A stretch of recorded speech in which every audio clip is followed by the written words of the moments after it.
Hello hi dears, ನಮಸ್ಕಾರ ಎಲ್ರಿಗೂ. ಎಲ್ಲರೂ ಹೇಗಿದ್ದೀರಾ? ಎಲ್ಲರೂ ಚೆನ್ನಾಗಿದ್ದೀರಾ ಅಂತ ಅಂದ್ಕೊಳ್ತೀನಿ. So welcome back to my YouTube channel ನಿಮ್ಮ ವ್ಲಾಗ್ಸ್.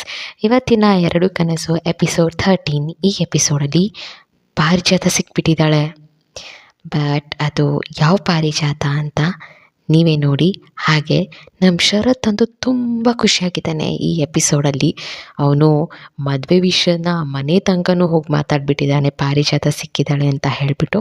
ಸೊ ಯಾವ ಪಾರಿಜಾತ ಸಿಕ್ಕಿದ್ದಾಳೆ, ಹಾಗೆ ನಮ್ಮ ನಿತ್ಯ ಮತ್ತು ಶರತ್ ನಡುವೆ ಇನ್ನೊಬ್ರು ಯಾರಾದರೂ ಬರ್ತಾ ಇದ್ದಾರಾ, ನಮ್ಮ ಪ್ರಶಾಂತ್ಗೂ ನಿತ್ಯ ಮೇಲೆ ಕೋಪ ಬರೋ ಹಾಗೆ ಲಾವಣ್ಯ ಮಾಡಿದ್ದಾಳೆ.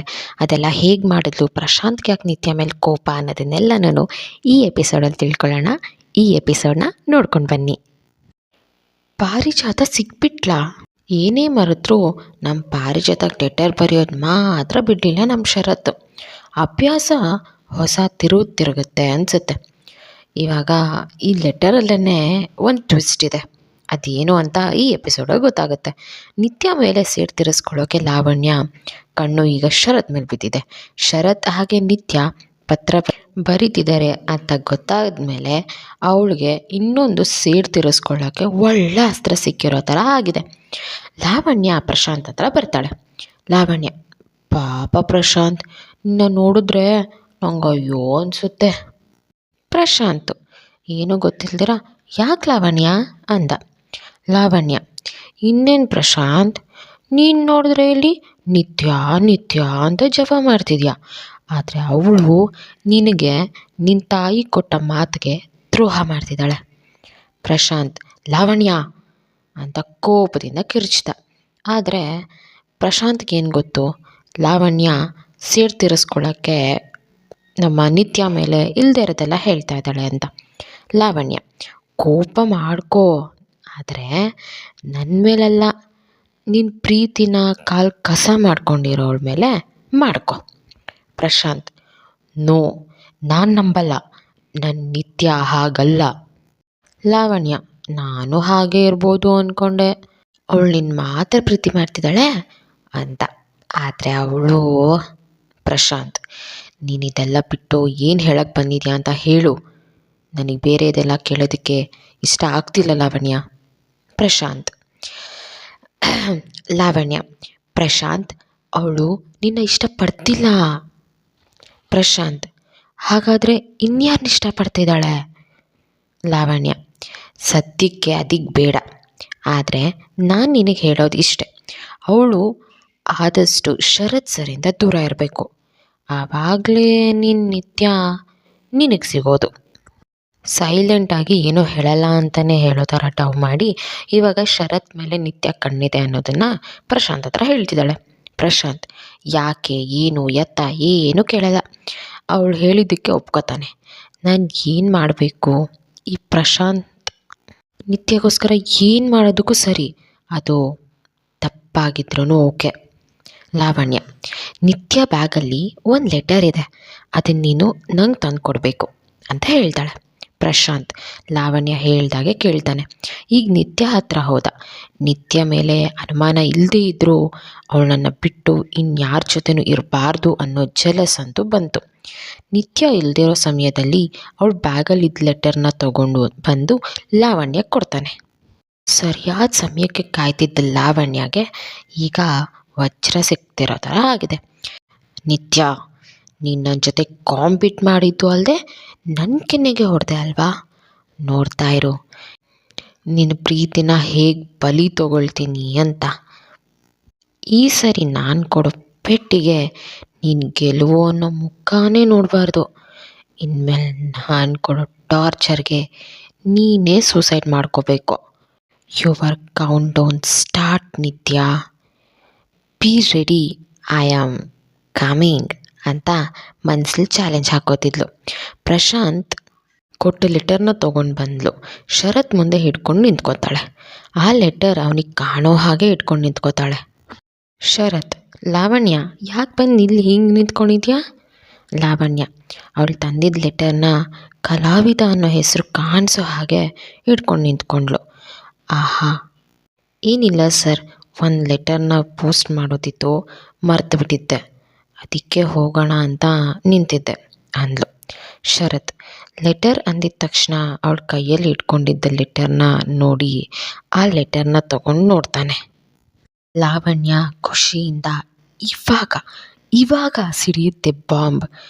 ಬಾ Nithya, the bomb is waiting for you, come ಅಂತಾಳೆ. ಶರತ್ ಲೆಟರ್ ನೋಡಿ ಫುಲ್ ಖುಷಿ ಆಗ್ತಾನೆ. ಅವಳನ್ನೇ ಪಾರಿಜಾತ ಅಂದ್ಕೊಂಡು, ಹಾಗಾದರೆ ನೀನೇ ನನ್ನ ಪಾರಿಜಾತನಾ, ನನ್ನ ಪಾರಿಜಾತ ನೀನೇನಾ ಅಂತ ಕೇಳ್ದ. ಲಾವಣ್ಯ ಮನ್ಸಲ್ಲಿ ಖುಷಿಯಿಂದ ನನಗೂ ಬೇಕಾಗಿದ್ದಿದೆ ಅಂದ್ಕೊಂಡು ಹೌದು ಅಂತ ತಲೆ ಆಡಿಸಿದ್ಲು. ಶರತ್ ಫುಲ್ ಖುಷಿಯಿಂದ, ನಿಜಾನಾ, ನನ್ನ ಕನಸು ಕಾಣ್ತಾ ಇಲ್ಲ ತಾನೇ, ನಿಜವಾಗ್ಲೂ ನೀನು ನನ್ನ ಪಾರಿಜಾತನಾ ಅಂದ. ಲಾವಣ್ಯ ಮನಸಲ್ಲೇ ಇವನ್ಯಾಕೆ ಕೇಳ್ತಾ ಇದ್ದಾನೆ, ಇವನಿಗೇನಾದರೂ ನನ್ನ ಮೇಲೆ ಡೌಟ್ ಬಂದುಬಿಡ್ತಾ ಹೇಗೆ, ಹೌದು ನೀವ್ಯಾಕೆ ಕೇಳ್ತಾ ಇದ್ದೀರಾ ಅಂತ ನಾಟಕ ಮಾಡ್ತಾಳೆ. ಶರತ್ ಖುಷಿಯಿಂದ, ಪಾರಿಜಾತ ನಿನ್ನ ಕಲಾವಿದ ನೀನೇ ನನಗೆ ಲೆಟರ್ ಬರೀತಾ ಇದ್ದಿದ್ದು, ನಿಮ್ಮ ಲೆಟರಲ್ಲಿ ಇಷ್ಟಪಟ್ಟಿದ್ದು ನನ್ನನ್ನೇ ಅಂತಾನೆ. ಲಾವಣ್ಯ ಹೌದಾ ಅಂತ ಗೊಂದಲದಿಂದ ನೋಡೋ ಹಾಗೆ ಟವ್ ಮಾಡ್ತಾಳೆ. ಫಸ್ಟೇ ಟವರಾಣಿ, ಅದಕ್ಕೆ ಏನೂ ಗೊತ್ತೇ ಇಲ್ಲ ಅನ್ನೋ ಥರ ನಂಬಲಿ ಅನ್ನೋ ಹಾಗೆ ಟವ್ ಮಾಡ್ತಾಳೆ. ಶರತ್ ಲಾವಣ್ಯ, ನನಗೇನು ಮಾತಾಡಬೇಕು ಅಂತಲೇ ಗೊತ್ತಾಗ್ತಾ ಇಲ್ಲ, ನನ್ನ ಪಾರಿಜಾತ ನೀನೇ, ಓಹ್ ನನಗೇನು ಹೇಳಬೇಕಂತ ಗೊತ್ತಾಗ್ತಾ ಇಲ್ಲ, ಸೋ ಹ್ಯಾಪಿ ನಾವು, ಐ ಲವ್ ಯು ಪಾರಿಜಾತ ಅಂತ ಟೈಟಾಗಿ ಹಗ್ ಮಾಡ್ತಾನೆ.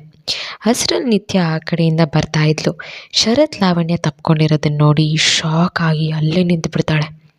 ಲಾವಣ್ಯ, ಹಾಂ ನಿತ್ಯ ಬಂದಿರೋದು ನೋಡಿ ದ ಬಾಂಬ್ ಇಸ್ ಬ್ಲಾಸ್ಟ್, ನಿತ್ಯ ಹಾರ್ಟ್ ಈಸ್ ಬರ್ಸ್ಟ್ ಅಂತ ನಗ್ತಾಳೆ.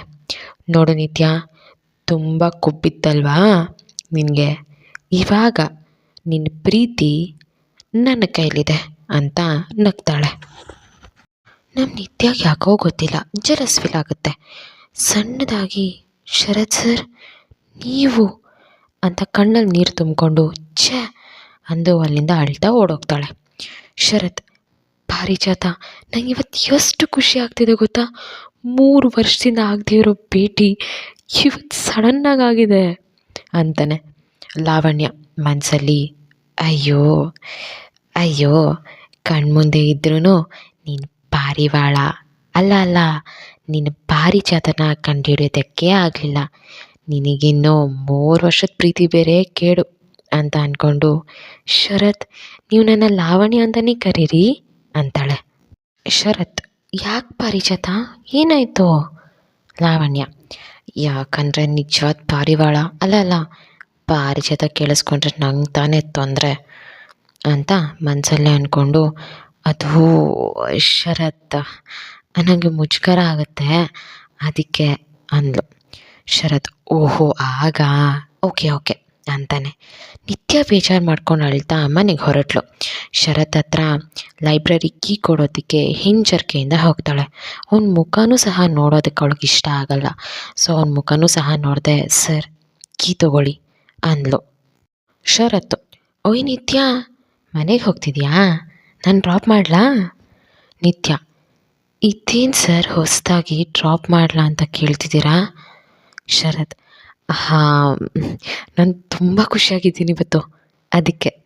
ನಿತ್ಯ, ಹೌದಾ, ಹಾಗಾದರೆ ನಿಮ್ಮ ಖುಷಿ ನೀವೇ ಇಟ್ಕೊಳ್ಳಿ ಹೋಗಿ ಅಂತ ಹೇಳಿ ಅಲ್ಲಿಂದ ಹೊರಟು ಹೋದ್ಲು. ಶರತ್, ಹೇ ನಿತ್ಯ ಸಡನ್ನಾಗಿ ಏನಾಯ್ತು ಇವಳಿಗೆ ಅಂದ್ಕೊಂಡ. ಲಾವಣ್ಯ ನಿತ್ಯ ಲೆಟರ್ನ ಬೀಳಿಸ್ಬಿಟ್ಟು ಹೋಗಿದ್ಲು. ಅದು ನಿತ್ಯ ಕಾಲಿಗೆ ಸಿಗುತ್ತೆ. ಅದು ಎತ್ಕೊಂಡು ಕಣ್ಣೀರೊರೆಸ್ಕೊಂಡು ಅಲ್ಲಿಂದ ಹೋಗ್ತಾಳೆ. ಹಾಗೆ ಯೋಚನೆ ಮಾಡ್ತಾಳೆ, ನಾನು ಯಾಕೆ ಅಳಬೇಕು, ಯಾರನ್ನೇ ಪ್ರೀತಿ ಮಾಡಿದ್ರೆ ನನಗೇನು, ನನಗೆ ನನ್ನ ಕಲಾವಿದ ಅಷ್ಟೇ, ನನ್ನ ಪ್ರೀತಿ ಆದರೂ ನನಗೆ ಯಾಕೆ ಇಷ್ಟು ಹಿಂಸೆ ಆಗ್ತಿದೆ ಅಂತ ಅವ್ರಿಗೆ ಸಮಾಧಾನ ಮಾಡ್ಕೊಳ್ಳೋಕ್ಕೆ ಟ್ರೈ ಮಾಡಿದ್ಲು.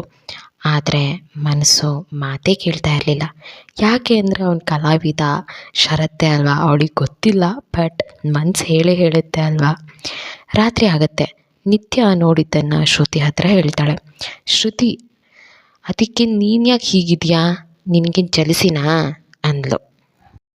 ನಿತ್ಯ, ಏನು ಹೇಳ್ತಾ ಇದೆಯಾ ಶ್ರುತಿ? ಶ್ರುತಿ, ಮತ್ತು ಇನ್ನೇನು ನಿತ್ಯ, ನೀನು ಲವ್ ಮಾಡ್ತಾ ಇರೋದು ಆ ನಿನ್ನ ಕಲಾವಿದೆ ಅಂತಾನೆ, ಅದು ಬಿಟ್ಟು ಶರತ್ ಸರ್ ಬಗ್ಗೆ ಯಾಕೆ ತಲೆ ಕೆಡಿಸ್ಕೊಳ್ತಿದ್ಯಾ? ನಿತ್ಯ, ಅಲ್ವಾ, ಹೌದು ಶ್ರುತಿ, ನಾನು ಅದೇ ಯೋಚನೆ ಮಾಡ್ತಾ ಇದ್ದೆ. ಆದರೆ ಕಲಾವಿದ ನೆನಪಿಸ್ಕೊಂಡಾಗೆಲ್ಲ ಶರತ್ ಸರ್ರೇ ಕಣ್ಮುಂದೆ ಬರ್ತಾರೆ ಕಣೆ. ಶ್ರುತಿ, ಹೌದಾ, ಹಾಗಾದರೆ ಇದ್ದೇ ಇದೆಯಲ್ಲ ನಿನ್ನ ಮಂತ್ರ, ಅದನ್ನು ಒಂದ್ಸರಿ ಟ್ರೈ ಮಾಡಿ ನೋಡು. ನಿತ್ಯ, ಹ್ಞೂ ಕಣೆ, ಅದು ಟ್ರೈ ಮಾಡಿಯೇ ನಿಂಗೆ ಹೇಳ್ತಿದ್ದಿರೋದು. ಈ ಕಡೆ ಶರತ್ಗಂತೂ ತುಂಬ ಖುಷಿ. ಮತ್ತೆ ಅವತ್ತಿನ ತರಹ ಅವ್ರ ಅಕ್ಕನ್ನ ಗಿರ್ಗಿಟ್ಲೆ ಸುತ್ತರಿಸ್ತಾ ಇರ್ತಾರೆ ಮನೆಯಲ್ಲಿ. ಅಕ್ಕ, ನಿಲ್ಲಿಸು ನಿಲ್ಲಿಸು ಶರತ್. ಏನಪ್ಪ ಇವತ್ತು ಯಾರ ಜೊತೆ ಮಾತಾಡಿದೆ, ಹಾಗೆ ಗಾಡೀಲಿ ತೇಲ್ತಾ ಇದೆಯಾ? ಶರತ್, ಅಕ್ಕ ಅಕ್ಕ ಮಾತಾಡೋದಲ್ಲ, ನನ್ನ ಪಾರಿಜಾತ ಸಿಕ್ಬಿಟ್ಲು, ನನಗೆ ತುಂಬ ಖುಷಿ ಆಗ್ತಿದೆ, ಐ ಆಮ್ ಸೋ ಹ್ಯಾಪಿ ಅಂತ ಕೂಗ್ತಿದ್ದ. ಅವನು ಕೂಗಾಡಿದ್ದು ನೋಡಿ ಮನೆಯವರೆಲ್ಲ ಅವನ ರೂಮ್ಗೆ ಓಡಿ ಬರ್ತಾರೆ. ಅಮ್ಮ, ರಾಧಾ, ಏನಮ್ಮ ಶರತ್ ಯಾಕೆ ಹಾಕಿ ಕೂಗಾಡ್ತಾ ಇದ್ದಾನೆ? ರಾಧಾ, ಏನಿಲ್ಲಮ್ಮ, ಅವನಿಗಿವಾಗ ಮದುವೆ ಆಗೋ ಆಸೆ ಬಂದಿದೆಯಂತೆ. ಅಜ್ಜಿ, ಹೌದಾ ಮೊಮ್ಮಗನೇ, ಹಾಗಾದರೆ ಬೇಗ ಒಂದು ಹುಡುಗಿನ ನೋಡೋಣ.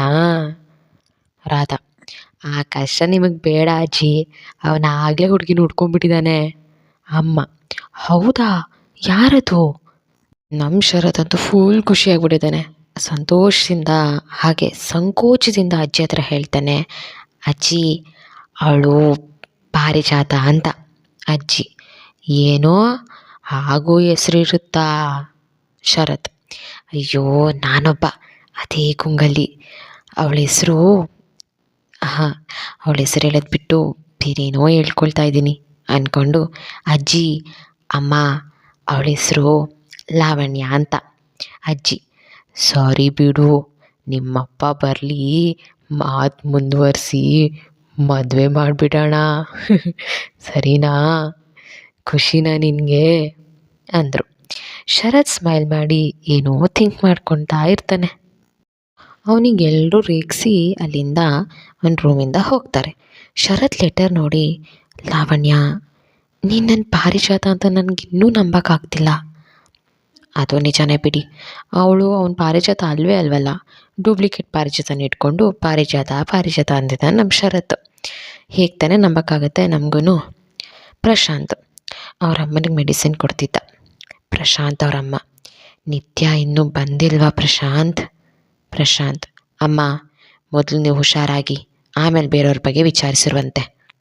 ಪ್ರಶಾಂತ್, ನೀನು ನೋಡಿದ್ರೆ ನಿತ್ಯ ಅಂತ ಅಷ್ಟು ಆಸೆ ಇಟ್ಕೊಂಡಿದ್ಯಾ ಅಮ್ಮ, ಆದರೆ ಅವಳು ನೋಡಿದ್ರೆ ಶರತ್ ಅಂತ, ಛೇ ಅಂತ ಹೇಳಿ ಮನಸ್ಸಲ್ಲೇ ಬೈಕೋತಾನೆ. ಪ್ರಶಾಂತ್, ನಿತ್ಯ ನಿನಗೆ ನನ್ನ ಸ್ಥಾನ ತುಂಬ್ತಾಳೆ, ಇದು ಸತ್ಯ ಅಂತಾರೆ ಅವರಮ್ಮ. ಪ್ರಶಾಂತ್ ಕಣ್ಣೀರು ತುಂಬಿಕೊಂಡು, ಸರಿ ಮಲ್ಗಮ್ಮ ನೀನು ಅಂದ. ಪಾಪ ಪ್ರಶಾಂತ್ಗೂ ಏನು ಅಂತ ಗೊತ್ತಿಲ್ವಲ್ಲ, ಅವನು ಆಸೆಗಳನ್ನ ಹುಟ್ಟಿಸೋ ಹಾಗೆ ಲಾವಣ್ಯನೇ ಮಾಡಿತ್ತು. ಇವಾಗ ಲಾವಣ್ಯನೇ ಅವನ ಆಸೆಗಳನ್ನ ಒಡೆದೋಗೋ ಹಾಗೆ ಮಾಡ್ತಾ ಇರೋದು, ಮತ್ತು ಕೆಲವೊಂದು ಸುಳ್ಳು ಆಸೆಗಳನ್ನ ಅವಳೇ ಹುಟ್ಟಿಸ್ತಾ ಇರೋದು. ನೋಡೋಣ ಪ್ರಶಾಂತ್ ಜೀವನ ಹೇಗಾಗುತ್ತೆ ಅಂತ. ಈ ಕಡೆ ನಮ್ಮ ನಿತ್ಯ ಹಾಗೆ ಚಿರು ಕಾನ್ವರ್ಸೇಷನ್ನು. ಚಿರು, ನಿತ್ಯ ಡಾರ್ಲಿಂಗ್, ಏನು ಹುಡುಕ್ತಾ ಇದೆಯಾ? ನಿತ್ಯ, ಹಾಂ ಏನಿಲ್ಲ ಪುಟ. ಚಿರು, ನಿತ್ಯ ಡಾರ್ಲಿಂಗ್, ಇದೇ ತಾನೇ ಅಂತ ಏನೋ ತೋರಿಸ್ತಾನೆ ನಿತ್ಯಗೆ. ನಿತ್ಯ ಶಾಕ್, ಇದು ಟ್ಯಾಬ್ಲೆಟ್ಟು. ಚಿರು, ಡಾರ್ಲಿಂಗ್, ಇದು ನಾನು ತಗೋಬೇಕು ಅಂತ ಹೇಳಿದ್ದಾರೆ ತಾನೇ? ನಿತ್ಯ ಚಿರುನ ತಪ್ಕೊಂಡು ಮುದ್ದಾಡ್ತಾಳೆ, ಅಳ್ತಾಳೆ. ಹಾಗೆ, ಸಾರಿ ಪುಟ್ಟ, ಇಷ್ಟು ದಿನ ನಿನಗೆ ಗೊತ್ತಿಲ್ದಿರ ಇದನ್ನು ಊಟದಲ್ಲಿ ಬೆರೆಸಿ ನಿನಗೆ ಕೊಡ್ತಿದ್ದೆ, ಇಷ್ಟು ದಿನ ನಿನಗೆ ಗೊತ್ತಿಲ್ಲದೆ ಟ್ಯಾಬ್ಲೆಟ್ಸ್ ಕೊಟ್ಟಿದ್ದಕ್ಕೆ ನನಗೆ ಕ್ಷಮಿಸ್ಬಿಡು ಕಂದ ಅಂತ ಹತ್ಕೊಂಡೆ ಹೇಳಿದ್ಲು. ಚಿರು, ನಿತ್ಯ ಕಣ್ಣೀರೊರೆಸಿ, ಡಾರ್ಲಿಂಗ್, ನೀನು ಹೇಳಿದರೆ ನಾನು ಏನು ಬೇಕಾದ್ರೂ ತೊಗೋತೀನಿ, ಇದನ್ನು ತಿಂತೀನಿ ಅಂತ ಹೇಳ್ದ. ನಿತ್ಯ ಹಾಗೆ ಚಿರು ಬಾಂಧವ್ಯನ ನೋಡಿದ್ರೆ ಇಡೀ ಜಗತ್ತೇ ನಾಚಬೇಕು ಅನ್ನೋ ಹಾಗಿದೆ ಅವರಿಬ್ಬರ ಬಾಂಧವ್ಯ. ಓಕೆ, ಎಲ್ಲರೂ ಎಪಿಸೋಡ್ ನೋಡ್ಕೊಂಡು ಬಂದ್ರಿ ಅಲ್ವಾ? ಸೊ ಈ ಎಪಿಸೋಡಲ್ಲಿ ತುಂಬ ಬೇಜಾರಾಗೋದೇನೆಂದರೆ, ಪಾರಿಜಾತ ಸಿಕ್ಕಿದ್ದಾಳೆ, ಆದರೆ ಡೂಪ್ಲಿಕೇಟ್ ಪಾರಿಜಾತ ಸಿಕ್ಕಿದ್ದಾಳೆ. ಅದನ್ನು ನಮ್ಮ ಶರತ್ ಕೂಡ ನಂಬ್ಕೊಂಡ್ಬಿಟ್ಟಿದ್ದಾಳೆ. ಬಟ್ ಏನು ಮಾಡೋದು, ಈ ಲಾವಣ್ಯ ನಿತ್ಯ ಕಾಟ ಕೊಡಬೇಕು ಅಂತ ಇದೆಲ್ಲ ಮಾಡ್ತಾ ಇದ್ದಾಳೆ. ಇದಕ್ಕೆಲ್ಲ ಯಾವತ್ತು ಕೊನೆ ಆಗುತ್ತೆ ಅನ್ನೋದನ್ನು ಮುಂದಿನ ಎಪಿಸೋಡ್ಗಳಲ್ಲಿ ತಿಳ್ಕೊಳ್ಳೋಣ. ಬಟ್ ಈ ಎಪಿಸೋಡಲ್ಲಿ ನಿತ್ಯಾಗೂ ಯಾಕೋ ಶರತ್ ಸರ್ ಮೇಲೆ ಫೀಲಿಂಗ್ ಇದೆ ಅಂತ ಅವಳಿಗೂ ಅನ್ನಿಸ್ತಿದೆ. ಬಟ್ ನಾನು ಕಲಾವಿದನ ಬಿಟ್ಟು ಯಾರನ್ನೂ ಲವ್ ಮಾಡ್ತಿಲ್ವಲ್ಲ ಅನ್ನೋದು ಥಿಂಕ್ ಮಾಡ್ತಿದ್ದಾಳೆ. ಆದರೆ ಅವ್ಳಿಗಿನ್ನೂ ಗೊತ್ತಿಲ್ಲ ಕಲಾವಿದನೇ ಶರತ್ ಅಂತ. ಓಕೆ, ಇದಕ್ಕೆಲ್ಲ ಒಂದು ಫುಲ್ ಸ್ಟಾಪ್ ಇಡೋಣ. ನೆಕ್ಸ್ಟ್ ಎಪಿಸೋಡಲ್ಲಿ ಏನಾಗುತ್ತೆ, ಪಾರಿಜಾತ ನಿಜವಾಗ್ಲೂ ಸಿಕ್ಕಿದಾಳಲ್ಲ, ಅದು ನಿಜಾನ ಸುಳ್ಳ ಅನ್ನೋದು ಹೇಗೆ ನಮ್ಮ ಶರತ್ತಿಗೆ ಗೊತ್ತಾಗುತ್ತೆ ಅನ್ನೋದನ್ನು ತಿಳ್ಕೊಳ್ಳೋಣ. ಅಲ್ಲಿ ತನಕ ನೋಡ್ತಾ ಇರಿ ನಿಮ್ಮ ವ್ಲಾಗ್ಸ್ ಅಂತ ಹೇಳ್ತಾ ಮತ್ತೆ ಇನ್ನೊಂದು ಎಪಿಸೋಡ್ನ ತೊಗೊಂಡು ಆದಷ್ಟು ಬೇಗ ನಿಮ್ಮ ಮುಂದೆ ಬರ್ತೀನಿ. Love you all, bye. Subscribe ಮಾಡ್ಕೊಳ್ಳೋದನ್ನು ಮರಿಬೇಡಿ.